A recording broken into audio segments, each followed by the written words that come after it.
Amy, how has crystal meth affected your life?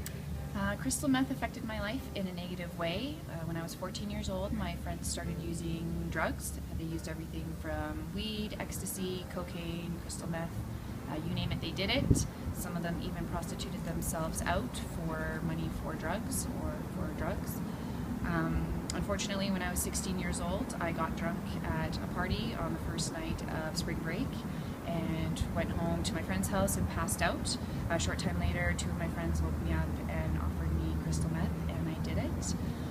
About an hour later, I started throwing up and proceeded to throw up for the next 5 or 6 hours straight. I didn't sleep that night, and by that second day, my body felt like it was rotting from the inside out, and I felt like I was dying. Again, didn't sleep that day either, and then by the third day, the depression sank in. Kind of felt like I wanted to end it all, but I didn't really know what to do or how to go about it, so I decided to do more crystal meth.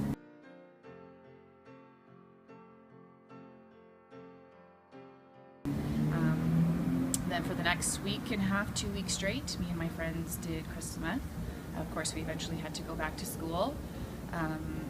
Luckily, two of my teachers recognized that there had been a change in me, so they pulled me out of class one day and gave me a big life speech about what I should and should not be doing and who I shouldn't be hanging out with. So that was probably the main turning point for me, realizing that it wasn't something that I wanted to do with my life. Luckily, I was able to stop. So the main social determinant of health for me that affected me in a negative way would have been my social environment. Being exposed to drugs and overdose and prostitution at such a young age definitely put me at a higher risk for using, as well as binge drinking and being drunk, unable to say no. But then on the other hand, positive determinant of health would have been my support network. Luckily, I had two teachers that recognized that I was heading down the wrong path, so that definitely helped reinforce that I didn't want to be one of those people.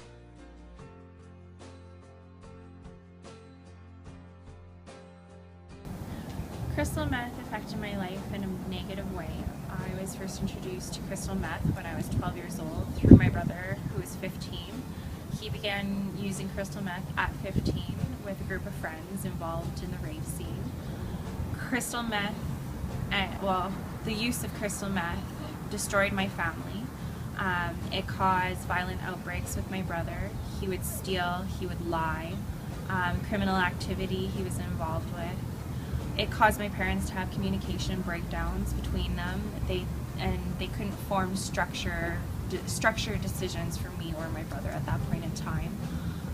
And they didn't communicate and eventually divorced.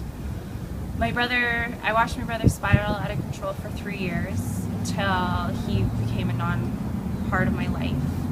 And even though watching that, I chose to do drugs at 17 years old.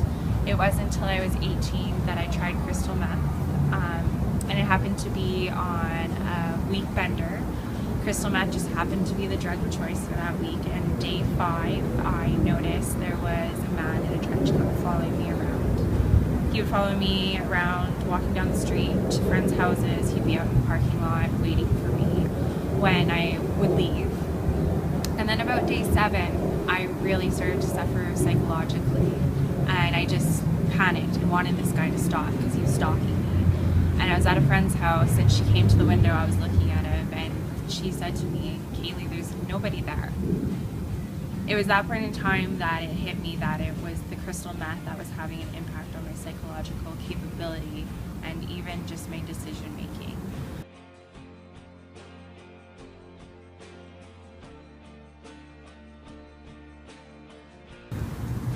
The social determinants that affected me and my brother, I think for myself, was the social environment I was in at that point in time. If it wasn't for the friends that I was hanging out with, I definitely wouldn't have done crystal meth, knowing what the effects of it were. For my brother, it was early childhood development and educational system. My brother has fetal alcohol spectrum disorder, as well as ADHD, OCD.